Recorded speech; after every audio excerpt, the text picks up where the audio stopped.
बुआ, अरे तुलसी आओ ना, आओ बैठो।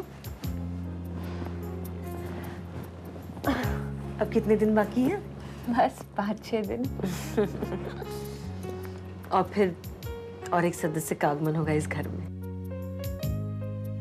लेकिन सच कहूं तुलसी, ये घर अब परिवार कहने के लायक नहीं रहा। ऐसा क्यों कह रही हैं बुआ? तुलसी, जो कुछ भी है तुम्हारे सामने ही है। इतने बड़े परिवार में अलग अलग छोटे छोटे परिवार बन गए। सबकी एक दूसरे के साथ अनबन है, कोई साथ में नहीं रहना चाहता। हम मिलकर सबको एक करेंगे बुआ। इस घर के रिश्तों को जोड़ने के लिए हमेशा तुलसी या बाही आगे क्यों आते हैं, और कोई आगे क्यों नहीं आता? तो इस बार आप आगे आइए ना, आप दीजिए हमारा साथ। हम मिलकर एक बार फिर घर वालों को एक साथ रहने को कहेंगे। बुआ, झगड़े इस घर में पहले भी हुआ करते थे, लेकिन सबके मन में एक दूसरे के लिए बहुत प्यार था। हम इस प्यार को वापस जगाएंगे। मुझे नहीं लगता ये कोई मुश्किल काम है, क्योंकि इस बार आप हमारे साथ हैं, है ना सर? बिल्कुल।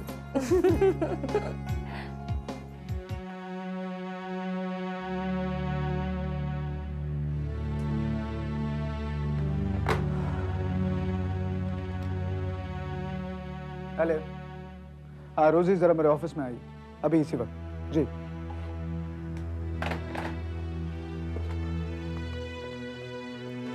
Yes sir. हाँ, वो केसर जी के यहाँ पर फोन लगाइएगा। सर अभी 15 मिनट पहले तो ट्राई किया था, और वैसे भी सुबह से 15 बार कर चुकी हूँ।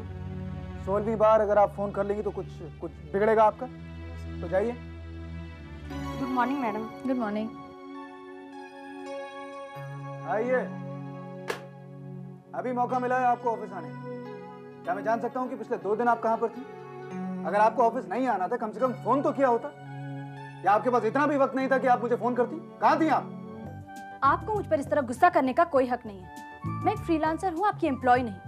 और वैसे भी ऑफिस ना आकर मेरे वजह से कोई काम नहीं रुका यहाँ पर। एक तो वहाँ 3 दिन से गौतम खो गया था, ऊपर से बिना वजह जाने आप मुझ पर बरस रहे हैं। What? गौतम खो गया? हाँ, लेकिन चिंता की कोई बात नहीं है, वो मिल गया है। और बाकी भी तबीयत खराब थी। बाकी तबीयत? वो भी अब ठीक है। तुलसी दीदी के आने के बाद उनकी तबीयत और बेहतर हो गई है। अरे तुलसी घर वापस आ गई? हाँ, दीदी वापस आ गई है। अरे आप कमाल, आप बैठिए। अरे बैठिए तो सही आप। इतना सब कुछ आपके घर में हो गया और आप यहाँ ऑफिस में आ गई। आपको तो ऑफिस बिल्कुल नहीं आना चाहिए। देखिए, आपको अपने घर पर रहना चाहिए। आप तुलसी का ख्याल रखना चाहिए, बा का ख्याल रखना चाहिए, और गौतम का ख्याल रखना चाहिए। कहीं वो फिर से गुम गया तो? नहीं, अगर गुम गया तो अगर आपको ऐसा लगता है कि आपके बिना यहाँ पर काम नहीं होता है, तो यहाँ पर काम होता है। अगर आप नहीं भी आएंगे तो भी यहाँ पर काम होगा। इसलिए आप ऐसा कीजिए, 2-3 दिन के लिए आपको ऑफिस आने की बिल्कुल जरूरत नहीं है। मैं रोजी से बात कर लेता हूँ। ये देखिए। हेलो, हाँ रोजी, देखिए अगले 2-3 दिन के लिए आप केसर जी को फोन बिल्कुल नहीं करेंगे। समझ गए आप? हाँ, बिल्कुल फोन नहीं करेंगे। Thank you so much.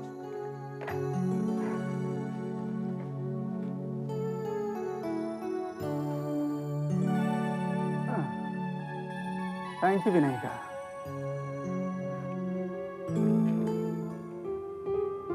Hello, जी हाँ रोजी, 2 दिन तक आप फोन मत कीजिएगा, लेकिन तीसरे दिन फोन जरूर कीजिएगा। जी हाँ, ऑफिस बुलाइए। चल अनिकेत। अरे भगवान, भाई अनिकेत बहुत जिद्दी हो गया है। हर बात पे जिद करने लगा है। खाना खाते वक्त भी जिद कर रहा था। अरे उसे भूख नहीं होगी? भूख लगी थी बा, फिर भी जिद कर रहा था। वो तो सुहास से आई, फिर उसके हाथों से खाना खाया। सच बा, बच्चों को इतना जिद्दी नहीं होना चाहिए। अगर बच्चे जिद करे तो उन्हें मना लेना चाहिए। अरे बा, समझाने बुझाने पर बड़े नहीं मानते तो बच्चे कहाँ से मानेंगे? हाँ, वैसे बा, बच्चों की जिद को अगर हम बचपना कहें तो बड़ों की जिद को क्या कहेंगे? ये घुमा फिरा कर बात को मनवाने की आदत तेरी से गई नहीं है। हाँ? देख बेटे, मैंने इस घर से रिश्ता इसलिए तोड़ा था कि अब तू घर छोड़ कर जा रही थी, तो किसी ने भी रोका नहीं, कुछ कहा नहीं और तुझे जाने दिया। अगर तू चाहती है मैं इस घर से रिश्ता जोड़ूं, तो तुझे एक काम करना होगा। कहिए। ये घर में जो झगड़े और मनमुटाव पैदा हो गए हैं ना, उन्हें दूर करना होगा ताकि फिर से एक परिवार नजर आने लगे। और हाँ, इस घर के कुछ बुढ़े लोग जो है ना, उन्हें जिद करने की आदत पड़ गई है, तो उनके लिए इतनी सारी माएँ कहाँ से लेकर आएंगे। अरे वो सब आप मुझ पर छोड़ दीजिए। और इस बार तो प्रज्ञा बुआ भी है हमारे साथ। अगर हम सब एक साथ हो जाए ना, फिर से ये मकान घर लगने लगेगा, है ना?